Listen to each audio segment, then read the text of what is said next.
Good evening बच्चों। हम लोग एटॉमिक रेडियस पढ़ रहे थे बच्चों, है ना। एटॉमिक रेडियस में हम लोगों ने क्या क्या पढ़ लिया था? हम लोगों ने कोवलेंट रेडियस पढ़ लिया था, मेटेलिक रेडियस पढ़ लिया था,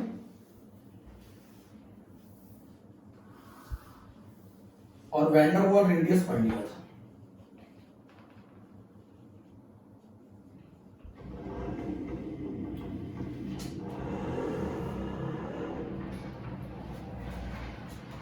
कोवलेंट रेडियस बच्चों नॉन मेटल के केस में पढ़ा जाता है,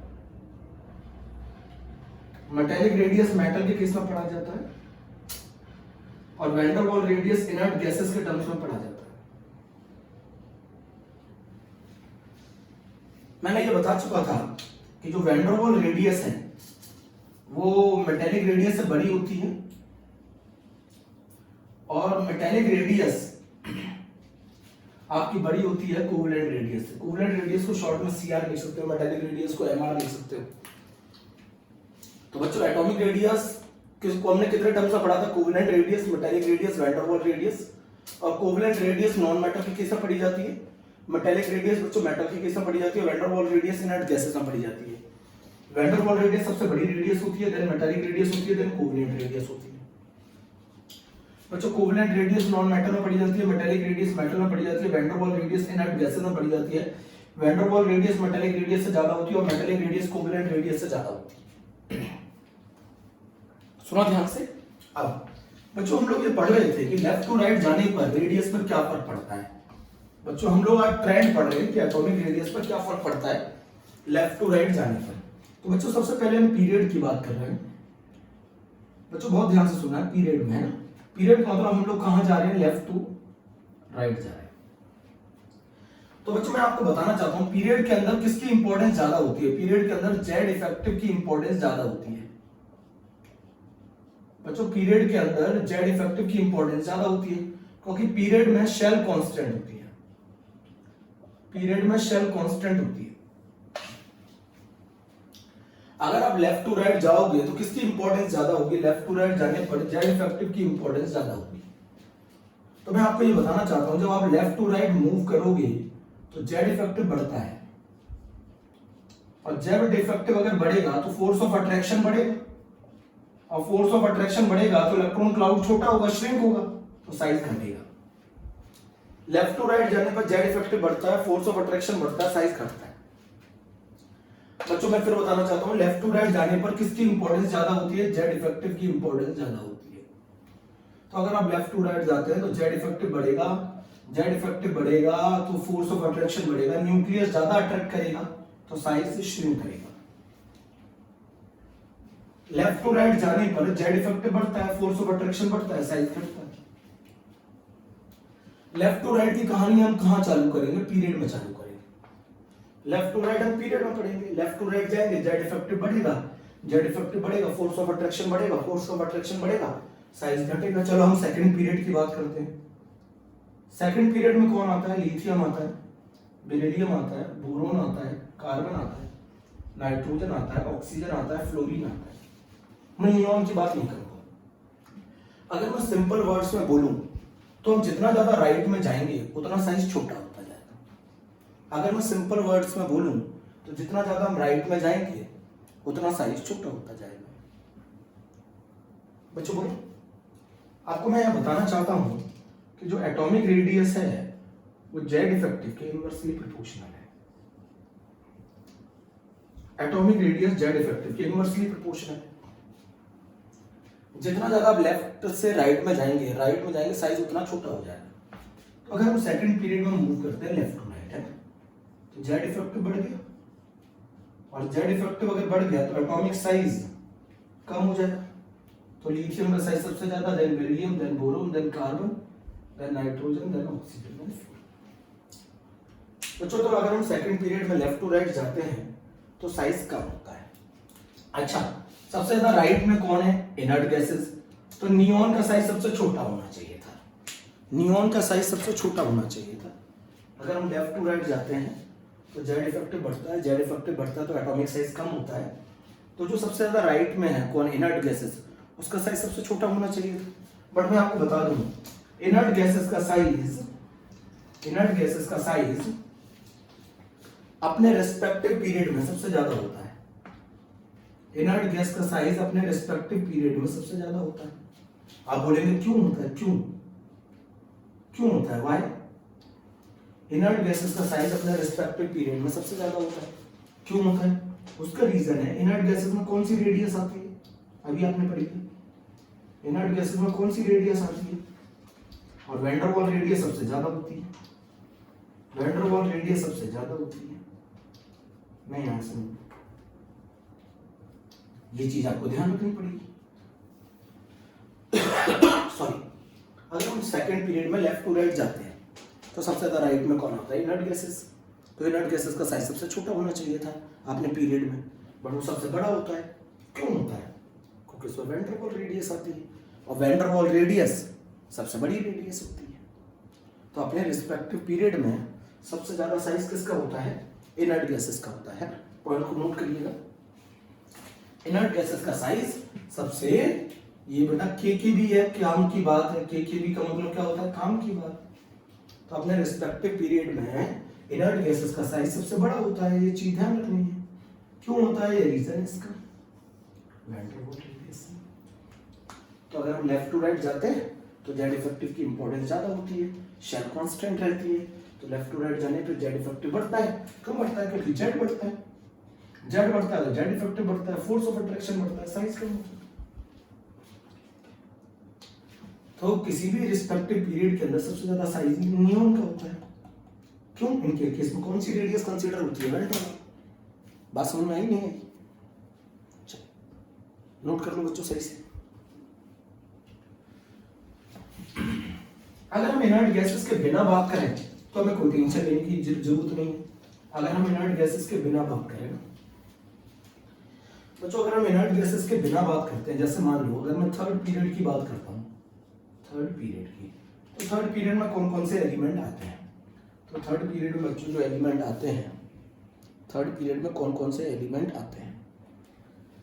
तो थर्ड पीरियड के अंदर आता है हमारा sodium, magnesium, aluminium, silicon, phosphorus, sulphur, chlorine. Argon को मैंने लिया नहीं है, आपको मालूम है उसका पीरियड, किसी भी रिस्पेक्टिव पीरियड में उसका साइज सबसे बड़ा होता है। तो अगर मैं लेफ्ट टू राइट जाऊं तो जेड इफेक्टिव बढ़ रहा है, जेड इफेक्टिव बढ़ेगा तो फोर्स ऑफ अट्रैक्शन बढ़ेगा, और फोर्स ऑफ अट्रैक्शन बढ़ेगा तो एटॉमिक साइज कम होगा। अगर मैं लेफ्ट टू राइट जाऊं तो जेड इफेक्टिव बढ़ेगा, जेड इफेक्टिव बढ़ेगा तो फोर्स ऑफ अट्रैक्शन बढ़ेगा, फोर्स ऑफ अट्रैक्शन बढ़ेगा तो एटॉमिक साइज कम होगा। तो सोडियम का साइज सबसे ज्यादा होता है, then magnesium, then aluminium, then silicon. But अगर आप उससे एक क्वेश्चन पूछ लो कि सर इसमें आर्गन कहाँ होगा, तो आर्गन सोडियम से भी ज्यादा उसका रेडियस होती है। आर्गन की रेडियस सोडियम से भी ज्यादा होती है, क्योंकि ये क्या है, नोबल गैसेस। और नोबल गैसेस के केस में कौन सी रेडियस होती है, वैन डर वाल रेडियस। और वैन डर वाल रेडियस सबसे बड़ी रेडियस है, सबसे बड़ी रेडियस है। तो लेफ्ट टू राइट जाने पर जेड इफेक्टिव बढ़ता है, जेड इफेक्टिव की इंपॉर्टेंस है। तो आप एक चीज नोट करोगे कि लेफ्ट टू राइट जाने पर जेड इफेक्टिव की वैल्यू बढ़ती है, और जेड इफेक्टिव की वैल्यू बढ़ती है तो फोर्स ऑफ अट्रैक्शन बढ़ता है, फोर्स ऑफ अट्रैक्शन बढ़ता है तो साइज कम होता है। ये तो थी हमारी बात किसकी, पीरियड की, है ना। तो किसी भी रिस्पेक्टिव पीरियड में इनर्ट गैसेस का साइज सबसे बड़ा होता है, किसी भी रिस्पेक्टिव पीरियड में इनर्ट गैसेस का साइज सबसे बड़ा होता है। अब बच्चों आती है ग्रुप की बात, है ना। अब बात आती है टॉप टू बॉटम। तो ये किसकी बात कर रहे हैं हम, ग्रुप की बात कर रहे हैं। बच्चों ग्रुप के अंदर जो मेन फैक्टर है वो है शेल। एनसीईआरटी कहती है कि जैसे जैसे आप डाउन द ग्रुप जाओगे इनर्शियल बढ़ेंगी, इनर्शियल बढ़ेंगी तो रिपल्शन बढ़ेगा आउटर मोस्ट इलेक्ट्रॉन को। जब रिपल्शन आउटर मोस्ट इलेक्ट्रॉन को बढ़ेगा तो जो इनर शेल है वो न्यूक्लियस और आउटर मोस्ट इलेक्ट्रॉन के बीच में शील्ड का काम करेंगी, और जब शील्ड बढ़ेगी तो अट्रैक्शन कम होगा, अट्रैक्शन कम होगा तो साइज बढ़ेगा।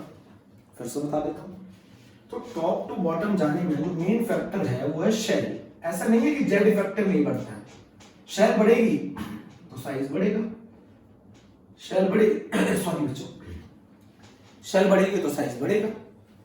बट एनसीईआरटी ये कहती है कि अगर हम टॉप टू बॉटम जाते हैं, एनसीईआरटी कहती है तो इनर शेल बढ़ती है, इनर शेल बढ़ती है और इनर शेल इंक्रीज करती हैं। तो अगर इनर शेल इंक्रीज करेंगी तो आपका nucleus and outer most electron के बीच में इनर शेल किसका काम करती है? शील्ड का काम करती है। इनर शेल शील्ड का काम करती है। अगर आप टॉप टू बॉटम जाते हो तो इनर शेल इंक्रीज करती है और न्यूक्लियस और आउटर मोस्ट के बीच में इनर शेल किसका काम करती है? शील्ड का काम करती है। तो अगर ये इंक्रीज करेंगी तो जो हमारा फोर्स ऑफ अट्रैक्शन है न्यूक्लियस का वो कम होगा, फोर्स ऑफ अट्रैक्शन कम होगा तो साइज बढ़ेगा। ये भी एनसीईआरटी बताती है भाई। अगर आप टॉप टू बॉटम जाओगे तो इनर शेल इंक्रीज करेंगी। इनर शेल किसका काम करती है? न्यूक्लियस और आउटर मोस्ट इलेक्ट्रॉन के बीच में शील्ड का काम करती है। तो शील्डिंग बढ़ेगी, शील्डिंग बढ़ेगी तो अट्रैक्शन कम होगा, अट्रैक्शन कम होगा तो साइज बढ़ेगा। अब जरा मैं मेरा फैक्टर सुन लो, मैं क्या बता रहा हूं कि आप टॉप टू बॉटम जाओगे तो शेल बढ़ेंगी, शेल बढ़ेंगी तो आउटर मोस्ट इलेक्ट्रॉन की जो दूरी है, डिस्टेंस है, वो न्यूक्लियस से बढ़ेगा और आउटर मोस्ट इलेक्ट्रॉन की जो दूरी है अगर वो न्यूक्लियस से बढ़ेगी तो साइज बढ़ेगा। तो टॉप टू बॉटम जैसे मान लो अगर मैं अल्कली मेटल में जाऊं, कोई एक्सेप्शन नहीं है, lithium, sodium, potassium, rubidium, caesium, lithium, potassium, rubidium, caesium, तो डाउन द ग्रुप जाओगे, अगर आप टॉप टू बॉटम जाओगे तो शेल बढ़ेगी, शेल बढ़ेगी तो साइज बढ़ेगा। तो सबसे बड़ा साइज सीजियम का, सबसे बड़ा साइज सीजियम का। अगर मैं अल्कलाइन अर्थ मेटल में जाता हूं, beryllium, magnesium, calcium, strontium, barium, तो डाउन द ग्रुप जाने पे साइज बढ़ेगा। कोई एक्सेप्शन नहीं, कोई एक्सेप्शन नहीं है।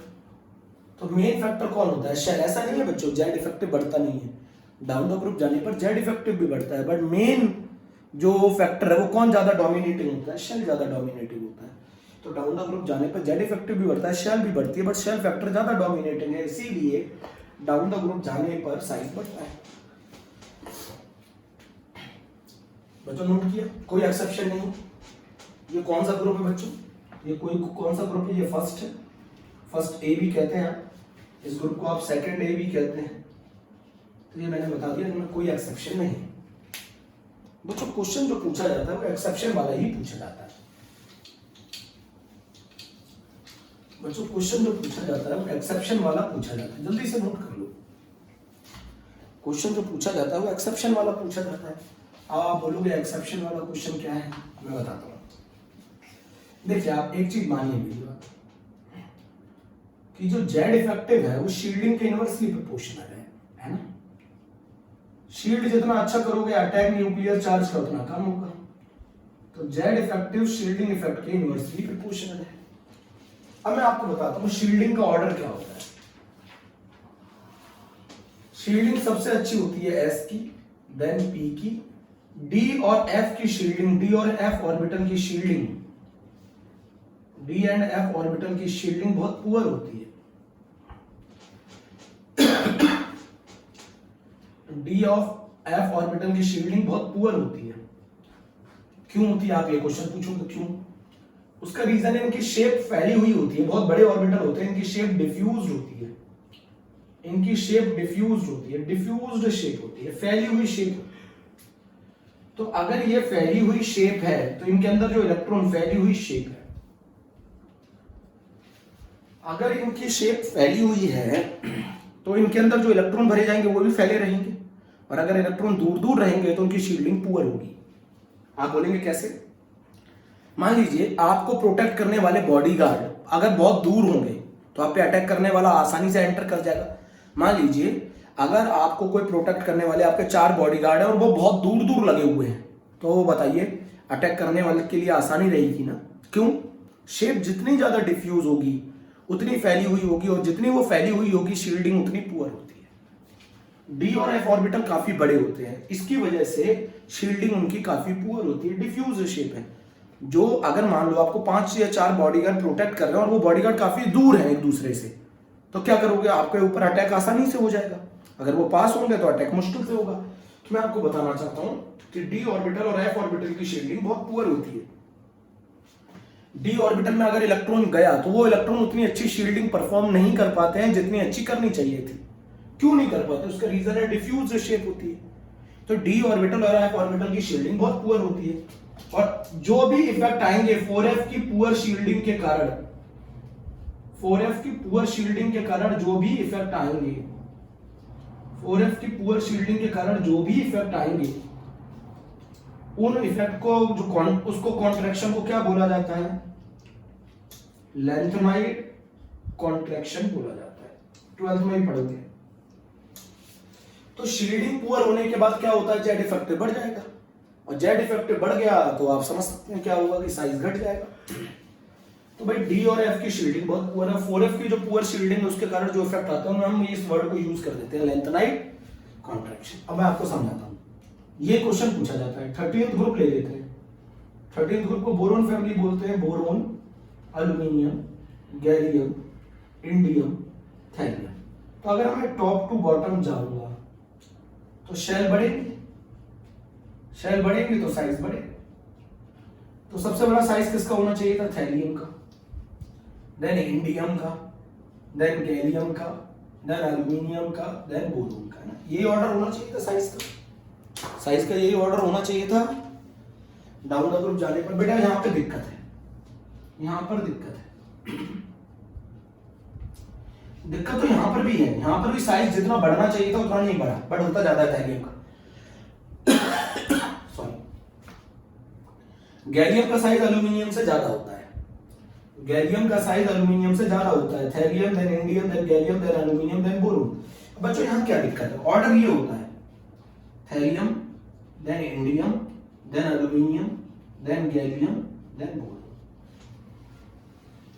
बच्चों यहां पर गड़बड़ है, गड़बड़ है। अब ये क्वेश्चन पूछ रहा है कि गड़बड़ क्यों, अब यही क्वेश्चन पूछ रहा है कि गड़बड़ क्यों। इतना नोट कर लिया है। थोड़ी सी तबीयत सही नहीं है अभी। यही क्वेश्चन पूछ रहा है कि इतनी गड़बड़ क्यों है। अब ये क्वेश्चन का गड़बड़ का रीजन बताता हूं। देखो बहुत ध्यान से सुनना मेरी बात को। इस गड़बड़ का रीजन बताता हूं आपको कि आप ये जानते हैं कि अगर मैं बोरोन ले लूं, एल्यूमिनियम ले लूं और गैलियम ले लूं, इंडियम ले लूं और थैलियम ले लूं, तो एल्यूमिनियम का क्या कॉन्फ़िगरेशन होता है, एल्यूमिनियम का कॉन्फ़िगरेशन होता है नियॉन 3s2 3p1, और गैलियम का क्या कॉन्फ़िगरेशन होता है आर्गन 3d10 4s2 4p1। तो जब आप एल्यूमिनियम से गैलियम में जाएंगे तो कौन से ऑर्बिटल आ रहे हैं, डी ऑर्बिटल आ रहा है। डी ऑर्बिटल की शील्डिंग पुअर शील्डिंग है, और जब पुअर शील्डिंग है डी ऑर्बिटल की, तो डी ऑर्बिटल की जब शील्डिंग पुअर है तो 10 इलेक्ट्रॉन डी में गए तो 10 प्रोटॉन न्यूक्लियस में जाएंगे। भाई इन 10 प्रोटॉन न्यूक्लियस में जाएंगे अटैक करने वाले, और 10 इलेक्ट्रॉन कहां गए, डी में। तो आप ये बताओ डी के इलेक्ट्रॉन की शील्डिंग पुअर है, तो पुअर है तो कौन बढ़ जाएगा, जेड इफेक्टिव बढ़ जाएगा। जेड इफेक्टिव बढ़ जाएगा तो फोर्स ऑफ अट्रैक्शन बढ़ जाएगा, फोर्स ऑफ अट्रैक्शन बढ़ जाएगा तो एटॉमिक साइज कम हो जाएगा। तो जब आप एल्यूमिनियम से गैलियम में जाएंगे तो डी ऑर्बिटल आएगा। डी ऑर्बिटल की शील्डिंग पुअर है तो जेड इफेक्टिव बढ़ जाएगा, जेड इफेक्टिव बढ़ जाएगा तो साइज कम हो जाएगा। होना किसका साइज चाहिए था ज्यादा, गैलियम का, बट होता किसका है, एल्यूमिनियम का। The size of aluminium is greater then gallium, ये है क्वेश्चन। साइज एल्यूमिनियम का बड़ा होता है गैलियम, होना क्या चाहिए था, गैलियम का साइज बड़ा होना चाहिए था। जो नीचे आएगा उसका साइज बड़ा होता है, जो ऊपर आएगा उसका साइज छोटा होता है। तो जो गैलियम है उसका साइज बड़ा होना चाहिए था, बट होता किसका ज्यादा है, एल्यूमिनियम का। रीजन है कि डी की शील्डिंग पुअर होती है, डी ऑर्बिटल की शील्डिंग पुअर होगी तो जेड इफेक्टिव बढ़ेगा, जेड इफेक्टिव बढ़ेगा तो फोर्स ऑफ अट्रैक्शन बढ़ेगा, फोर्स ऑफ अट्रैक्शन बढ़ेगा तो साइज घटेगा। अब बच्चों थैलियम में क्या होता है, अगर मैं थैलियम का कॉन्फ़िगरेशन बताऊं 4f14 5d10 6s2 6p1 है ना, तो बच्चों इसमें आता है 4f, और f की शील्डिंग तो बहुत ज्यादा पुअर होती है, poor shielding of f orbital. तो जेड इफेक्टिव बढ़ेगा। पर बच्चों इतना जेड इफेक्टिव बढ़ता तो है, बट इसका साइज थोड़ा सा ज्यादा होता है किससे, इंडियम से, थोड़ा सा कम नहीं होता। बच्चों जेड इफेक्टिव के कारण साइज कम तो होगा, बट इतना कम नहीं होता कि वो थैलियम इंडियम से छोटा हो जाए। थैलियम का साइज कम तो होता है, इन दोनों के बीच में जो साइज का डिफरेंस होना चाहिए था वो उतना नहीं होता, बट थैलियम का साइज थोड़ा सा ज्यादा होता है इंडियम से। अरे भैया साइज तो कम होगा, साइज तो कम होने से जो डिफरेंस है दोनों के बीच में वो बहुत कम हो जाता है, बट ज्यादा किसका होता है, थैलियम का। अरे भैया इंडियम से थैलियम में आओगे तो साइज बढ़ना चाहिए था, बट उतना नहीं बढ़ता है। क्यों नहीं बढ़ता है, क्योंकि 4f ऑर्बिटल की शील्डिंग पुअर होती है। ये एनसीईआरटी का क्वेश्चन है बच्चों, ये एनसीईआरटी का क्वेश्चन है, नोट कर लो। तो किस ग्रुप में एक्सेप्शन है, 13th ग्रुप में एक्सेप्शन है ना, 13th ग्रुप में एक्सेप्शन। डाउन द ग्रुप आने पर ऑर्डर गलत हो रहा है कि अगर मैं बोरोन, एल्यूमिनियम, गैलियम, इंडियम और थैलियम की बात करूं तो डाउन द ग्रुप आने पर साइज बढ़ना चाहिए था, बट साइज बढ़ता नहीं है, कम हो जाता है। तो बोरोन से ज्यादा साइज है एल्यूमिनियम का, और एल्यूमिनियम का साइज गैलियम से भी ज्यादा है, then indium then thallium. Order अगर मैं लगाऊं तो बोरोन का साइज सबसे छोटा, देन गैलियम का, देन एल्यूमिनियम का, देन इंडियम का, और इंडियम से ज्यादा साइज थे। ये ऑर्डर है। ये वाला केस आपको समझना है, ये वाला केस। तो 13th ग्रुप में एक्सेप्शन है, नोट कर लीजिएगा रीजन। 13th ग्रुप में एक्सेप्शन है, नोट किया बच्चों रीजन, नोट कर लिया।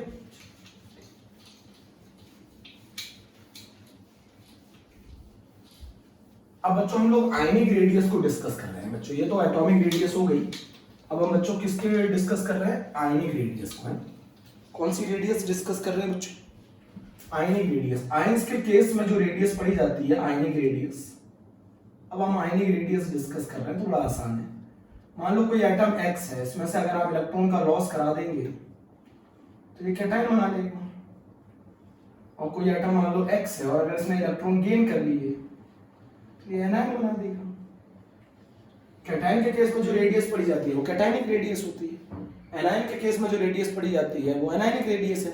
इसको एक चीज और तरीके से समझें तो कैटायन की इलेक्ट्रिक फील्ड का इन्फ्लुएंस जहां तक रहेगा उसको कहेंगे कैटायनिक रेडियस। एनायन की इलेक्ट्रिक फील्ड का इन्फ्लुएंस जहां तक रहेगा उसको कहेंगे एनायनिक रेडियस। तो कैटायन कैसे बनते हैं, लॉस ऑफ इलेक्ट्रॉन से। एनायन कैसे बनते हैं, गेन ऑफ इलेक्ट्रॉन से। आयनिक रेडियस पढ़ना बच्चों बहुत इंपॉर्टेंट है, ionic radius very very important. तो कैटायन के केस में जो रेडियस होती है वो कैटायनिक रेडियस है, एनायन के केस में जो रेडियस है वो एनायनिक रेडियस है। कैटायन इलेक्ट्रॉन लॉस करके बनता है, एनायन इलेक्ट्रॉन गेन करके बनता है। समझ गए आगे बात बच्चों। मैं यहां लिखा रहा हूं, एक बात बहुत ध्यान से लिखिएगा कि ये इस एटम को जिस एटम से कैटायन बनता है या एनायन बनता है उसको पेरेंट एटम कहते हैं। इसको कौन सा एटम कहते हैं, पेरेंट एटम कहते हैं। पेरेंट एटम का क्या मतलब है, पेरेंट एटम का मतलब है जिस एटम से कैटायन और एनायन फॉर्म होते हैं, जिस एटम से कैटायन और एनायन फॉर्म होते हैं उसको पेरेंट एटम कहते हैं। ठीक है, बात समझ में आ गई। जिस एटम से कैटायन और एनायन फॉर्म होते हैं वो पेरेंट एटम कहलाता है। मैं यहां बता रहा हूं, ट्रिक लिख लो। ट्रिक क्या है, इफ यू इंक्रीज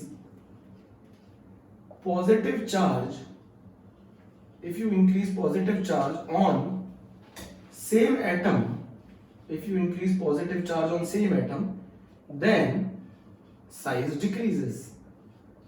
बच्चों क्या लिखा, अगर आप if you increase positive charge on the same atom then size decreases। चलिए एग्जांपल समझते हैं। Fe+2 Fe+3, 26 proton 26 electron, proton खींच रहे हैं, 26 प्रोटॉन 24 इलेक्ट्रॉन, 26 प्रोटॉन 23 इलेक्ट्रॉन। बच्चों मैं आपको ये बताना चाहता, 26 प्रोटॉन मिलकर 26 इलेक्ट्रॉन को खींच रहे हैं, 26 प्रोटॉन मिलकर 24 इलेक्ट्रॉन को खींच रहे हैं, 26 प्रोटॉन मिलकर 23 इलेक्ट्रॉन को खींच रहे हैं। ठीक है बच्चों, मेरी बात सुनो, 26 प्रोटॉन मिलकर 26 इलेक्ट्रॉन को खींच रहे हैं। देखिए अगर प्रोटॉन जीत गए तो प्रोटॉन क्या करेंगे, मान लो अगर ये रहा न्यूक्लियस के अंदर प्रोटॉन है, तो अगर प्रोटॉन जीत गए तो ये इसको अंदर की तरफ खींचेंगे, मेरी बात सुनना, ध्यान नोट करने की जरूरत नहीं है, समझा रहा हूं। अगर प्रोटॉन जीत गए इलेक्ट्रॉन से तो वो अंदर की तरफ खींचेंगे, और अगर इलेक्ट्रॉन जीत गए प्रोटॉन से तो वो बाहर की तरफ धक्का देंगे। तो अगर इलेक्ट्रॉन जीत गए तो साइज बढ़ जाएगा, प्रोटॉन जीत गए तो साइज छोटा हो जाएगा। नहीं समझे मेरी बात? प्रोटॉन कहां खींचते हैं? अंदर की तरफ। इलेक्ट्रॉन कहां धक्का देते हैं? बाहर की तरफ। प्रोटॉन अगर ज्यादा हो गए तो अंदर इलेक्ट्रॉन खींचे जाएंगे, और अगर इलेक्ट्रॉन ज्यादा हो गए तो साइज बढ़ जाएगा, बाहर की तरफ धक्का देंगे। सिर्फ समझने के लिए भाई, अगर प्रोटॉन ज्यादा हो गए तो वो अंदर की तरफ खींचेंगे तो साइज छोटा हो जाएगा, और अगर इलेक्ट्रॉन ज्यादा हो गए तो वो बाहर की तरफ धक्का देंगे तो साइज बढ़ जाएगा। नोट किया? अच्छा एक चीज बता, इस केस में तो दोनों बराबर है, इस केस में तो दोनों बराबर है, इसमें कौन जीत रहा है बताओ? इसमें विनर कौन है? इसमें विनर है प्रोटॉन, सही है। और इसमें भी विनर कौन है? इसमें भी विनर कौन है? प्रोटॉन। दोनों में प्रोटॉन है। बताओ इसमें कितने से जीत रहा है? इसमें 3 के डिफरेंस से जीत रहा है। इसमें कितने से जीत रहा है? 2 के डिफरेंस से जीत रहा है।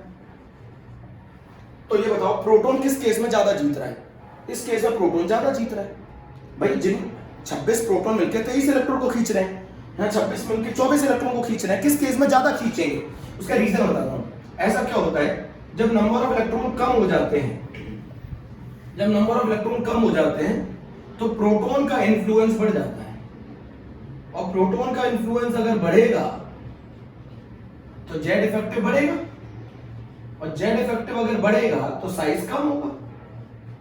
भाई आप इलेक्ट्रॉन कम करते गए तो जो प्रोटॉन फोर्स लगा रहे हैं वो ज्यादा इलेक्ट्रॉन पे लगा पाएंगे। पहले 26 प्रोटॉन मिलकर 26 इलेक्ट्रॉन पे फोर्स लगा रहे थे, अब 26 प्रोटॉन मिलकर 24 इलेक्ट्रॉन पे फोर्स लगा रहे हैं, अब 26 प्रोटॉन मिलकर 23 इलेक्ट्रॉन पे फोर्स लगा रहे हैं। किस केस में ज्यादा फोर्स लगाएंगे प्रोटॉन? इस केस में ज्यादा लगाएंगे। भाई इलेक्ट्रॉन कम हो गए, इलेक्ट्रॉन कम हो गए तो नंबर ऑफ प्रोटॉन का इन्फ्लुएंस बढ़ गया, प्रोटॉन का इन्फ्लुएंस बढ़ेगा तो जेड इफेक्टिव बढ़ेगा, जेड इफेक्टिव बढ़ेगा तो साइज घटेगा। यहाँ 26 प्रोटॉन मिलकर 26 इलेक्ट्रॉन को खींच रहे हैं, 26 प्रोटॉन मिलकर 24 इलेक्ट्रॉन को खींच रहे हैं, 26 प्रोटॉन मिलकर 23 इलेक्ट्रॉन को खींच रहे हैं। किस केस में ज्यादा खींचेंगे? जिसमें नंबर ऑफ इलेक्ट्रॉन कम होंगे। जिस केस में नंबर ऑफ इलेक्ट्रॉन कम होंगे उस केस में ज्यादा खींचेंगे, और जितना ज्यादा खींचेंगे साइज उतना छोटा होगा। तो सबसे छोटा साइज किसका होगा? Fe का, देन Fe+2 का, देन Fe+3 का।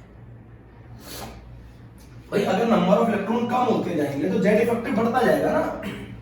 भाई पहले 26 प्रोटॉन मिलके 26 इलेक्ट्रॉन खींच रहे थे, अब 26 प्रोटॉन मिलके 24 इलेक्ट्रॉन खींच रहे हैं, अब 26 इलेक्ट्रॉन मिलके 23 इलेक्ट्रॉन खींच रहे हैं। किस केस में ज्यादा खींचेंगे? इस केस में ज्यादा खींचेंगे। जितना ज्यादा खींचेंगे उतना साइज छोटा होगा। नहीं समझे? तो पेरेंट एटम का साइज अपने कैटायन से बड़ा होता है। मान लो अगर मैं आपसे ये पूछूं, सोडियम और सोडियम Na+, इसका साइज बड़ा होगा, जरा चेक करो। इसके पास है 11 प्रोटॉन 11 इलेक्ट्रॉन, इसके पास है 11 प्रोटॉन 10 इलेक्ट्रॉन। यहाँ 11 प्रोटॉन मिलकर 11 इलेक्ट्रॉन खींच रहे हैं, यहाँ 11 प्रोटॉन मिलकर 10 इलेक्ट्रॉन को खींच रहे हैं। कौन ज्यादा खींचेगा? इस केस में जेड इफेक्टिव ज्यादा होगा। जब जेड इफेक्टिव ज्यादा होगा तो साइज छोटा होगा। तो जैसे जैसे नंबर ऑफ इलेक्ट्रॉन कम होते हैं जेड इफेक्टिव बढ़ता है। अगर नंबर ऑफ इलेक्ट्रॉन कम करते जाओ बेटा, पॉजिटिव चार्ज लगाओ या नेगेटिव चार्ज लगाओ, नंबर ऑफ इलेक्ट्रॉन पे तो कोई, नंबर ऑफ प्रोटॉन पे तो कोई फर्क नहीं पड़ता। किस पे फर्क पड़ता है? तो अगर आपने नंबर ऑफ इलेक्ट्रॉन कम कर दिए तो जेड इफेक्टिव क्या कर जाएगा? बढ़ जाएगा। अगर आपने नंबर ऑफ इलेक्ट्रॉन कम कर दिए तो जेड इफेक्टिव बढ़ जाएगा।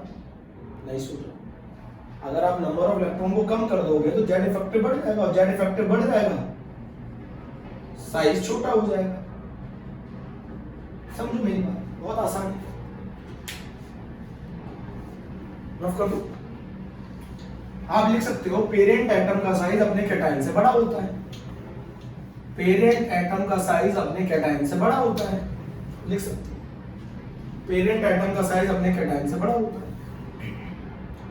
जैसे कॉपर प्लस का साइज कॉपर+2 से बड़ा होगा, Pb+2 का साइज Pb+4 से बड़ा होगा, I का साइज I+ से बड़ा होगा।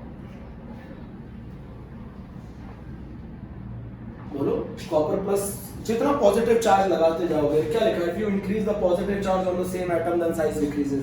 ऐसा क्यों होता है? क्योंकि जेड इफेक्टिव बढ़ता जाएगा, और जेड इफेक्टिव बढ़ेगा तो साइज घटेगा। अरे भाई जिनको खींच रहे हो वो कम होंगे तो ज्यादा खींचेगा ना, ज्यादा खींचेगा तो साइज कम हो। नहीं समझे? कैटायन का साइज अपने पेरेंट एटम से कम होता है। कैटायन का साइज अपने पेरेंट एटम से कम होता है। ये मान लो ये पेरेंट एटम है, ये कैटायन है, ये कैटायन है, तो इसका साइज मान लो अगर ये कैटायन है और ये पेरेंट एटम है, पेरेंट एटम का साइज अपने कैटायन से बड़ा होगा। अब कौन सी रेडियस पढ़ रहे हैं? एनायनिक रेडियस पढ़ रहे हैं। ट्रिक क्या है? ट्रिक क्या है? If you increase negative charge, if you increase negative charge on same atom, then size increases. अगर आप नेगेटिव चार्ज सेम एटम पर लगाते हैं तो साइज इंक्रीज कर जाएगा। If you increase the negative charge on the same atom, then size increases. जैसे मान लो O है, O माइनस है, O माइनस 2। आपको तरीका बताता हूँ। 8 प्रोटॉन मिलकर 8 इलेक्ट्रॉन को खींच रहे हैं, 8 प्रोटॉन मिलकर 9 इलेक्ट्रॉन को खींच रहे हैं, 8 प्रोटॉन मिलकर 10 इलेक्ट्रॉन को खींच रहे हैं। बताओ कौन जीत गया? इलेक्ट्रॉन जीत गया। इलेक्ट्रॉन कहाँ की तरफ धक्का देता है? बाहर की तरफ, तो साइज बढ़ेगा। इसमें इलेक्ट्रॉन कितने से जीता? 1 से। इसमें इलेक्ट्रॉन कितने से जीता? 2 से। भाई अगर इलेक्ट्रॉन जीतता है तो साइज बढ़ता है, प्रोटॉन जीतता है तो साइज कम होता है। इस केस में कौन जीता? इलेक्ट्रॉन जीते। इस केस में भी इलेक्ट्रॉन जीते। बताओ किसमें ज्यादा से जीतेंगे? इसमें 2 के डिफरेंस से जीता है, इसमें 1 के डिफरेंस से जीता है। तो भाई जितना इलेक्ट्रॉन जीतेंगे साइज उतना बड़ा होगा। तो साइज सबसे बड़ा O-2 का होगा, देन O- का होगा। रीजन क्या लिखेंगे? जैसे जैसे नंबर ऑफ इलेक्ट्रॉन बढ़ेंगे तो जेड इफेक्टिव कम होगा। जेड इफेक्टिव कम होगा तो साइज बढ़ेगा। जेड इफेक्टिव कम होगा तो साइज बढ़ेगा। तो अगर मैं O से O- और O-2 की तरफ जाऊंगा, ये बताओ कौन जीत रहा है बच्चों? इलेक्ट्रॉन जीत रहा है। समझो ना मेरी बात को। यहाँ कौन जीत रहा है? इलेक्ट्रॉन जीत रहा है। यहाँ पर भी इलेक्ट्रॉन जीत रहा है। यहाँ कितने के डिफरेंस से जीत रहा है? 1 के। यहाँ 1 के डिफरेंस से जीत रहा है। यहाँ कितने के डिफरेंस से जीत रहा है? 2 के। तो कहाँ ज्यादा जीते इलेक्ट्रॉन? एक तरफ 10 इलेक्ट्रॉन, मान लो एक रस्सी खींची जा रही है, एक तरफ 10 इलेक्ट्रॉन है, एक तरफ 8 प्रोटॉन है, एक तरफ 9 इलेक्ट्रॉन है, एक तरफ 8 प्रोटॉन है। किस केस में रस्सी ज्यादा खींचेगी? इस केस में ज्यादा खींचेगी। तो इस केस में इलेक्ट्रॉन जीत रहा है और इलेक्ट्रॉन जीतेंगे तो साइज बढ़ेगा, प्रोटॉन जीतेंगे तो साइज घटेगा। अब जरा मुझे बताओ मैंने क्या लिखा? पेरेंट एटम का साइज अपने एनायन से ऑलवेज कम होता है।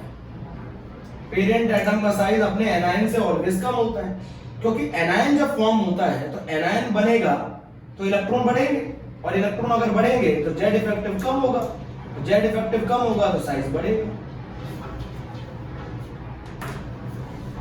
तो एनायनिक रेडियस क्या कहती है? Trick, if you increase the negative charge on the same atom then size increases. अब जरा बताओ, I माइनस, I और I प्लस, ये रहा पेरेंट एटम। तो पेरेंट एटम का एनायन का साइज पेरेंट एटम से बड़ा होगा, और पेरेंट एटम का साइज अपने कैटायन से बड़ा होगा। तो I minus is greater than I and I is greater than I plus. Parent atom से बड़ा साइज उसके एनायन का होता है, और पेरेंट एटम का साइज अपने कैटायन से बड़ा होता है। नोट कर लिया? अच्छा,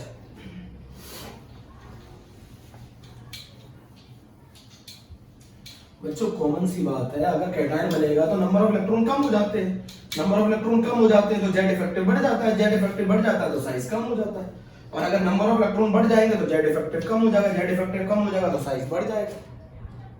ठीक है, अब हम केस पढ़ने वाले हैं बच्चों आइसो इलेक्ट्रॉनिक स्पीसीज का। आइसो इलेक्ट्रॉनिक स्पीसीज का बहुत आसान केस है, ये पूछा जाता है, very very important. Isoelectronic species का केस पूछा जाता है। तो isoelectronic species are those species या दोज एटम और आयन आर दोज एटम और ionic species which having same number of electron and different number of proton।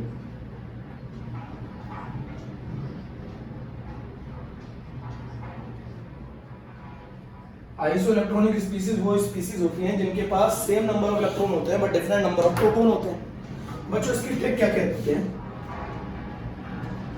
Iso electronic species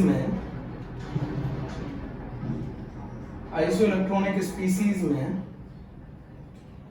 जितना negative charge आएगा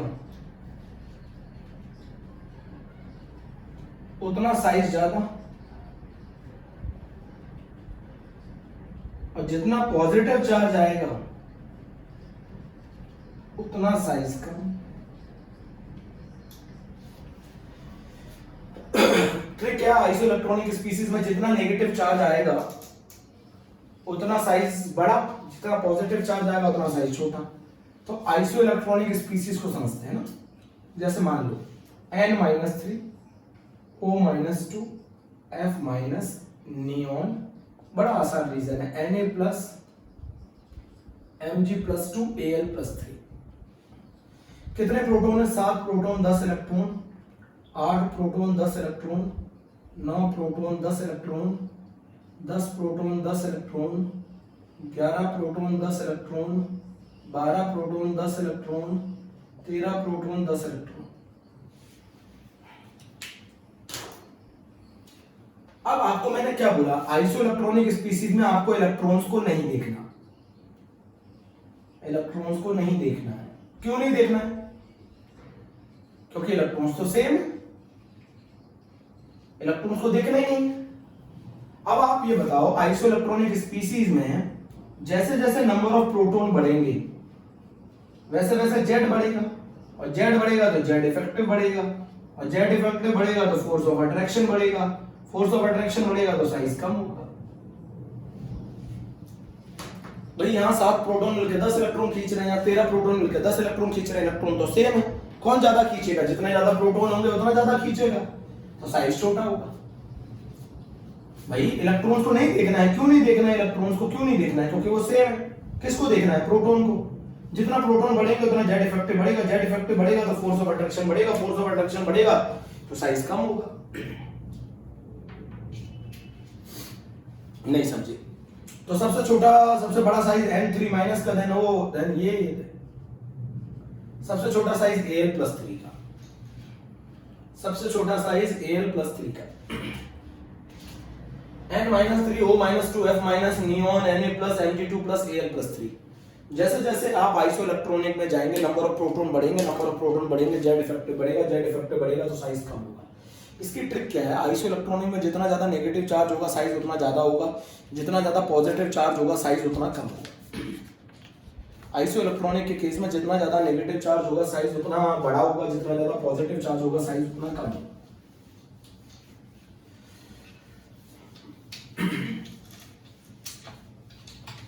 समझ गए? नहीं समझे?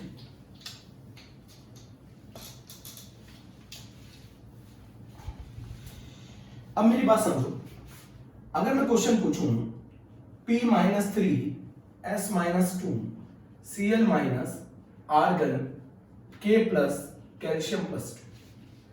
P-3 का मतलब है 15 proton 18 electron, 16 proton 18 electron, 17 proton 18 electron, 18 proton 18 electron, 19 proton 18 electron, 20 proton 18 electron. 15 proton मिलकर 18 इलेक्ट्रॉन खींच रहे हैं, 16 प्रोटॉन मिलकर 18 इलेक्ट्रॉन खींच रहे हैं, 17 प्रोटॉन मिलकर 18 इलेक्ट्रॉन खींच रहे हैं। आपको इलेक्ट्रॉन्स को नहीं देखना, आपको इलेक्ट्रॉन्स का नहीं देखना। आप यहां जा रहे हो तो जेड इफेक्टिव बढ़ रहा है। क्यों बढ़ रहा है? क्योंकि जेड बढ़ रहा है, जेड बढ़ रहा है, जेड इफेक्टिव बढ़ेगा, फोर्स ऑफ अट्रैक्शन बढ़ेगा, फोर्स ऑफ अट्रैक्शन बढ़ेगा, साइज घटेगा। इलेक्ट्रॉन को देखना ही सबसे बड़ा साइज इसका, फिर इसका, फिर इसका, फिर इसका, फिर इसका। तो आइसोइलेक्ट्रॉनिक स्पीशीज में जितना ज्यादा नेगेटिव चार्ज होगा साइज उतना ज्यादा होगा, जितना ज्यादा पॉजिटिव चार्ज होगा साइज उतना कम होगा। भाई आपको इलेक्ट्रॉन तो देखना ही है। क्यों नहीं देखेंगे? क्योंकि सेम है। जब इलेक्ट्रॉन सेम है तो आप किसको देखोगे? प्रोटॉन को। प्रोटॉन बढ़ेंगे तो अट्रैक्शन बढ़ेगा। भाई प्रोटॉन बढ़ेंगे तो प्रोटॉन का काम क्या है? इलेक्ट्रॉन को अट्रैक्ट करना। जितना ज्यादा प्रोटॉन होंगे उतना ज्यादा इलेक्ट्रॉन को अट्रैक्ट करेंगे, जितना अट्रैक्ट करेंगे साइज उतना छोटा होगा। अब एक एनसीईआरटी ये क्वेश्चन पूछ रही है, एनसीईआरटी क्वेश्चन पूछ रही है Mg+2 Al+3 अरेंज करो। इसमें बताओ सबसे बड़ा साइज किसका होगा, सबसे छोटा साइज किसका होगा? सबसे बड़ा साइज किसका होगा, सबसे छोटा? तो मैं आपको ये बता दूं, Mg का साइज Mg+2 से बड़ा होगा, बिल्कुल सही बात है। पेरेंट का साइज अपने कैटायन से बड़ा होगा। एल्यूमिनियम का साइज एल्यूमिनियम+3 से बड़ा होगा। आपको क्या सिखाया था, कैटायन का साइज अपने पेरेंट एटम, वो पेरेंट एटम का साइज अपने कैटायन से बड़ा होता है। Mg का साइज Mg+2 से बड़ा होगा, एल्यूमिनियम का साइज एल्यूमिनियम+3 में बड़ा होगा। अब मैग्नीशियम और एल्यूमिनियम में कंपटीशन करो तो लेफ्ट टू राइट जाओगे तो जेड इफेक्टिव बढ़ेगा, जेड इफेक्टिव बढ़ेगा तो एटॉमिक साइज घटेगा, तो मैग्नीशियम का साइज बड़ा होता है एल्यूमिनियम से। तो इन बताओ इन चारों में साइज सबसे बड़ा किसका है? साइज सबसे बड़ा है मैग्नीशियम का, साइज सबसे बड़ा है। तो मैग्नीशियम से आप एल्यूमिनियम की तरफ जाओगे तो जेड इफेक्टिव बढ़ेगा, जेड इफेक्टिव बढ़ेगा तो एटॉमिक साइज घटेगा, ठीक है। अब चलो एक बात समझो, सबसे छोटा साइज, अब कंपैरिजन छोटों में किसका हो रहा है? Mg2+ और Al+3। इसके पास 12 प्रोटॉन 10 इलेक्ट्रॉन, इसके पास 13 प्रोटॉन 10 इलेक्ट्रॉन, इलेक्ट्रॉन दोनों में सेम है। किसके पास प्रोटॉन ज्यादा है? एल्यूमिनियम के पास प्रोटॉन ज्यादा है, एल्यूमिनियम के आयन के पास प्रोटॉन ज्यादा है। प्रोटॉन ज्यादा होगा तो जेड इफेक्टिव ज्यादा होगा, जेड इफेक्टिव ज्यादा होगा तो साइज छोटा होगा। तो सबसे छोटा साइज एल्यूमिनियम+3 का है। अच्छा ये बताओ, सबसे बड़ा साइज जो जीत गए उनमें कंपटीशन होगा ना, कौन जीत गया? मैग्नीशियम जीत गया Mg+2 से, एल्यूमिनियम जीत गया एल्यूमिनियम+3 से, इन दोनों का मैच करा दिया। कौन जीत गया? मैग्नीशियम, क्योंकि ये लेफ्ट में आता है, एल्यूमिनियम राइट में आता है। अब दो हारे हुओं का मैच करा दिया, दो हारे हुओं में कौन हार गया? Mg+2 और एल्यूमिनियम+3 में से कौन हार गया? एल्यूमिनियम+3 हार गया, क्योंकि उसके केस में जेड इफेक्टिव ज्यादा है, जेड इफेक्टिव ज्यादा है, साइज कम है ना बच्चों। ये हमारा यहाँ पर पूरा टॉपिक एटॉमिक रेडियस का खत्म हो गया बच्चों। एटॉमिक रेडियस कंप्लीट हो गया बच्चों, एटॉमिक रेडियस कंप्लीट हो गया, ठीक है बच्चों, एटॉमिक रेडियस